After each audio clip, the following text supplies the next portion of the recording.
సిరిసిల్ల జిల్లా ముస్తాబాద్ లో కార్యకర్తల సమావేశంలో కేటీఆర్ మాట్లాడుతున్నారు. లైవ్ ద్వారా చూద్దాం. మరి డిసెంబర్ 9 వీకింది, జనవరి 9 వీకింది, ఫిబ్రవరి 9 పోయింది, మార్చి 9 ఇంకో 2-3 రోజులైతే మార్చి 9 రానివట్టే. ఏమాయన రేవంత్ రెడ్డి అంటే ఆయన అంటాడు, నేను ఏడ కుర్చీలో కూర్చోనే లేదు, చదువుకోనే లేదు, అటు ఇటు వాయిస్తున్నారు నన్ను అని చెప్పి ఇలా పోయి పాపం ఆయన కొన్ని టీవీ ఛానల్లో కూర్చొని బాధ చెప్పుకుంటా ఉన్నాడు. నేను అడుగుతున్నా, మరి ఎవడు చెప్పమన్నాడు నిన్ను మాటలు? ఎవడు నరుకుమన్నాడు? డిసెంబర్ 9 సంతకం పెడతా, ఏకుతా పీకుతా ఎందుకు కొట్టినావు డైలాగులు? ఎందుకు చెప్పినావు పచ్చి అబద్ధాలు? ఒక్క 2 లక్షల రుణమాఫీ మాత్రమే కాదు, ఎన్ని మాటలు చెప్పిండు.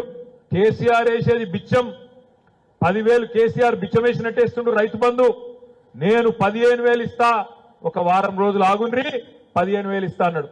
పడ్డదా ముస్తాబాదులందరికీ రైతు బంధు? పడ్డదా? ఇలా రైతులు ఒకళ్ళ ముఖాలు ఒకళ్ళు చూసుకుంటారు.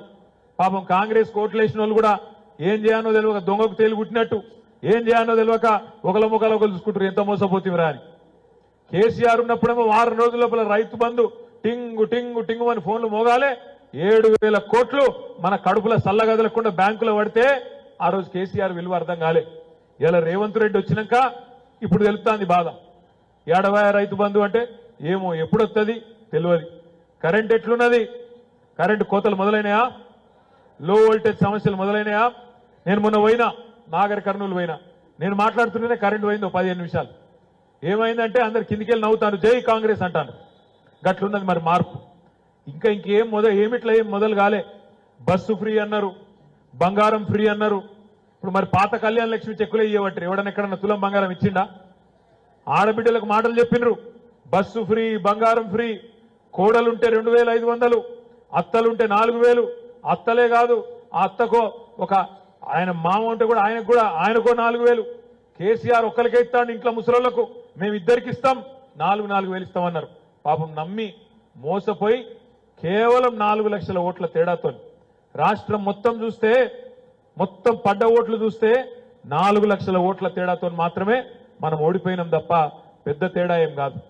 నేను మిమ్మల్ని అందరినీ కోరేది ఒకటే, నేను మన కరీంనగర్ లోక్సభకు సంబంధించి ఒక సమీక్షా సమావేశాన్ని హైదరాబాద్లో మన పార్టీ కేంద్ర కార్యాలయమైన తెలంగాణ భవన్లో పెట్టుకున్నాం. అందులో శేఖర్ గౌడ్ అనే ఒక తమ్ముడు, మానకొండూరు మండల పార్టీ ప్రెసిడెంట్, ఆ తమ్ముడు లేచి ఒక మాట చెప్పిండు. అన్నా, అమ్మతోడు చెప్తున్నా, అధికారంలో ఉన్నప్పుడు విలువ తెలియలేదే, కానీ ఇవాళ తెలుస్తోంది. ఇవాళ మా ఊళ్ళో కాంగ్రెస్ వాళ్ళు ర్యాలీ తీస్తుంటే, గెలుచుకుంటా జులూస్ తీస్తుంటే ఎక్కడో మేము దాక్కునే పరిస్థితి వచ్చిందన్నా. మాది మాకే ఇజ్జత్ అనిపిస్తున్నది. ఈసారి పార్లమెంట్ ఎన్నికల్లో తడాకా చూపెడతాం, ఖచ్చితంగా కష్టపడతాం, పార్లమెంట్ లో మన అభ్యర్థిని గెలిపించుకుంటామనే మాట ఆ తమ్ముడు నాకు చెప్పడం జరిగింది. నేను మిమ్మల్ని కూడా ఒకటే కోరుతా ఉన్నా, అధికారంలో ఉన్నప్పుడు కొన్ని పనులు కావచ్చు, కొన్ని కాకపోవచ్చు, నేను కాదంటలేను, అన్ని అయినా నేనేం అంటలేను. అధికార ఒత్తిడిలో కొంత సమయం నేను ఇయ్యలేకపోయి ఉండొచ్చు కూడా, అది కూడా నాకు తెలుసు. కానీ ఇవాళ అధికారం లేదు, ఇవాళ మనం ప్రతిపక్షంలో ప్రతిపక్ష పాత్రలో ఉన్నాం. నాకు కూడా వేరే పనేం లేదు.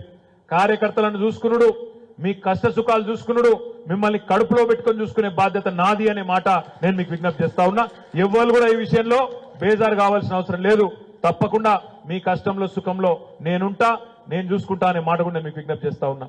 కాంగ్రెస్ వాళ్ళు ఉచ్చిలుగా ఎగిరెగిరి పడతాండ్రిగా, అధికారంలోకి రాగానే కొత్త బిచ్చగాడు వచ్చినట్టు ఎగిరెగిరి పడుడు, ఎవరైనా సోషల్ మీడియాలో పోస్టింగ్ పెట్టగానే పోలీసు వాళ్ళతో ఫోన్లు చేయించుడు, బెదిరించుడు, ఏమనుకుంటున్నావు నిన్ను నువ్వు అని డైలాగులు కొట్టుడు, ఇవన్నీ డ్రామాలు ఒక సిరిసిల్లనే కాదు అంతటా చేస్తా ఉన్నారు. నేతన్నలను తులనాడుతున్నారు, రైతుల పట్ల కించపరిచే విధంగా మాట్లాడుతున్నారు, నోటికొచ్చినట్టు అడ్డగోలు వ్యవహారాలు చేస్తున్నారు. లేనిది ఉన్నట్టు, ఉన్నది లేనట్టు, వాళ్ళు ఇయ్యని ఉద్యోగాలు వాళ్ళే ఇచ్చినట్టు దిక్కుమాలిన దివాళకోరు రాజకీయాలు చేస్తా ఉన్నారు. నేను మిమ్మల్ని అందరినీ కోరేది ఒకటే, ఈ 5 ఏళ్లు, రాబోయే 5 ఏళ్లు మనకు పరీక్షా సమయం. ఖచ్చితంగా మనం ఉద్యమంలో ఏదైతే స్ఫూర్తితో పనిచేసినామో రేపటి రోజున కూడా ఈ 5 ఏళ్ల పాటు తప్పకుండా పార్టీని పటిష్టం చేసుకుందాం.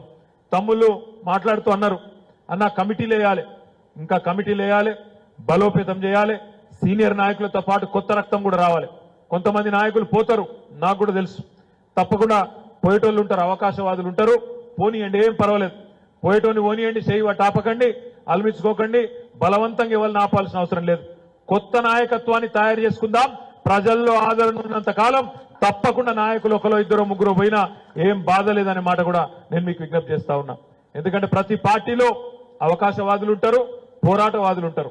మరి వాళ్ళ పోరాటవాదులు ఎవరైతే ఉన్నారో తప్పకుండా నిబద్ధతతోని మనతో ఉండే తమ్ముళ్ళు 23-24 ఏళ్లుగా ఉన్న వాళ్ళు ఉన్నారు. రేపటి రోజున కూడా ఏమీ ఆశించకుండా 23-24 ఏళ్లు పనిచేసిన వాళ్ళే లక్షల మంది ఉన్నారు. కాబట్టి ఇలా వేదిక మీద కొంతమందిని కూర్చొని ఉన్నాం. నేను మిమ్మల్ని ప్రార్థించేది ఒకటే, కోరేది ఒకటే. మనకిప్పుడు మొట్టమొదటి పరీక్ష మనం ప్రతిపక్షంలోకి పోయిన తర్వాత మొట్టమొదటి పరీక్ష మన కరీంనగర్ పార్లమెంట్ ఎన్నిక మన ముందు రాబోతా ఉన్నది. రాబోయే 40 రోజుల్లోనో 50 రోజుల్లోనో కరీంనగర్ పార్లమెంట్ ఎన్నిక దేశవ్యాప్తంగా ఎన్నికలతో పాటు కరీంనగర్ ఎన్నిక కూడా జరగబోతా ఉన్నది. దీనిలో మన పార్టీ నిన్ననే మన అధ్యక్షులు పెద్దలు కేసీఆర్ గారు నిన్ననే మన అభ్యర్థిగా మన సౌమ్యుడు, విద్యావంతుడు, చదువుకున్న మేధావి, అందరితో పాటు ఉద్యమంలో మీతో పాటు 24 ఏళ్లుగా ఒక సామాన్య కార్యకర్తగా కేసీఆర్ గారి ఆలోచన మేరకు నిబద్ధతతో పనిచేసిన వినోద్ కుమార్ గారిని మన అభ్యర్థిగా మన నాయకుడు కేసీఆర్ గారు ఎంపిక చేయడం జరిగింది.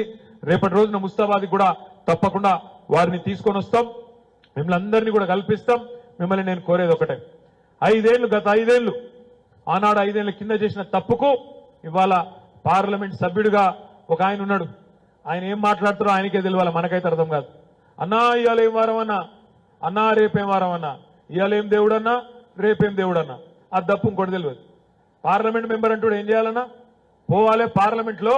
ఇగో మా కరీంనగర్ పార్లమెంటుకు ఒక కొత్త విద్యా సంస్థ కావాలి, ఒక మెడికల్ కాలేజ్ కావాలి, మాకు ఒక దవాఖాన కావాలి, మాకు నేషనల్ హైవే కావాలి, మాకు రైల్వే లైన్ గతంలో కేసీఆర్ మంజూరు చేయించింది జల్దీ కావాలి అని అడగాలి. దమ్ముంటే చేతనైతే కాళేశ్వరం ప్రాజెక్టుకు జాతీయ హోదా దేవాలి, ఈ ప్రాంత రైతులకు మేలు చేసే పని చేయాలి. సిరిసిల్లలో ఉండే నేతన్నలకు ఒక మెగా పవర్ లూమ్ క్లస్టర్ దేవాలి.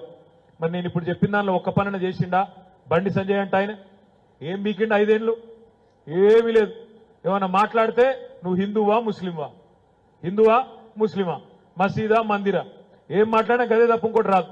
మతం పేరు మీద రాజకీయం, ఇక దేవుడిని ఈయననే కనిపెట్టినట్టు, దేవుడు ఇదివరకు మనకు తెలియనట్టు, మనం ఇదివరకు బొట్టు పెట్టనట్టు, మనకు సంబంధమే లేనట్టు, వీళ్ళే నిన్నగాక మొన్న ఉట్టించినట్టు ఇక రామ్ మందిర్ అని చెప్పుకొని ఇంటింటికి ఫోటోలు పంపుతాడు, అక్షింతలు పంపుతాడు. పంపుకో ఏం అభ్యంతరం లేదు. ఎంపీ గారు మీకు అంతగానం షోకుంటే, ధర్మం కోసం ప్రచారం చేసేది నిజంగానే అంత షోకుంటే మఠం పెట్టుకో, సన్యాసాశ్రమం తీసుకో, బ్రహ్మాండంగా ధర్మం కోసం ప్రచారం చేయి. కానీ ప్రజాప్రతినిధిగా ఎంపీగా నువ్వు చేయవలసిన పని చేయకుండా సన్నాసి మాటలు మాట్లాడుకుంటా మళ్ళా మీదికెళ్ళి ఏదో ప్రజా సంకల్ప యాత్ర. నువ్వు పీకింది ఏందని ప్రజా సంకల్ప యాత్ర? ఏం చేసినావు? మతం పేరు మీద పొరగాళ్ళ నెత్తులు జడగొట్టుడు, మతం పేరు మీద నెత్తులు ఖరాబ్ చేసుడు, మతం పేరు మీద కత్తులు దూసుడు తప్ప ఈ బండి సంజయ్ అనే సన్నాసి చేసింది ఏంది అని నేను అడుగుతా ఉన్నా. ఆలోచించండి, ఆగం కాకండి. 10 ఏళ్లు మోడీ ప్రధానమంత్రిగా ఉన్నాడు. ఏమిచ్చిండు తెలంగాణకు మోడీ గారు, బీజేపీ కేంద్ర ప్రభుత్వం? ఈ 10 ఏళ్లలో ఒక్కటన్నా పనికొచ్చే పని చేసిండ్రా తెలంగాణ ప్రజలకు? తెలంగాణలోని గిరిజనులకు కానీ, తెలంగాణలోని మహిళలకు కానీ, తెలంగాణ రైతన్నలకు కానీ, తెలంగాణలోని విద్యార్థులకు కానీ మోడీ ప్రభుత్వం, బీజేపీ ప్రభుత్వం 10 ఏళ్లలో చేసిందేంది, మీరు సాధించిందేంది అని నేను అడుగుతా ఉన్నా. ఒక్క రామ మందిరాన్ని చెప్పి రాముని అడ్డం పెట్టుకొని ఇలా మళ్ళొక్కసారి ఓట్లు దండుకోవాలనే ఒక చిల్లర ఆలోచన తప్ప చేసిందేంది 5 ఏళ్లు బండి సంజయ్ ఎంపీ అని నేను అడుగుతా ఉన్నా. నీకు దమ్ముంటే బండి సంజయ్ గారు 10 ఏళ్ల మోడీ ప్రభుత్వంలో మొదటి 5 ఏళ్లు వినోద్ కుమార్ గారు కరీంనగర్ ఎంపీగా ఉన్నాడు. తర్వాత 5 ఏళ్లు నువ్వు ఎంపీగా ఉన్నావు. నువ్వు చర్చకు రా, బహిరంగ చర్చకు ముస్తాబాద్ లో పెడతామా, గంభీరావుపేటలో పెడదామా,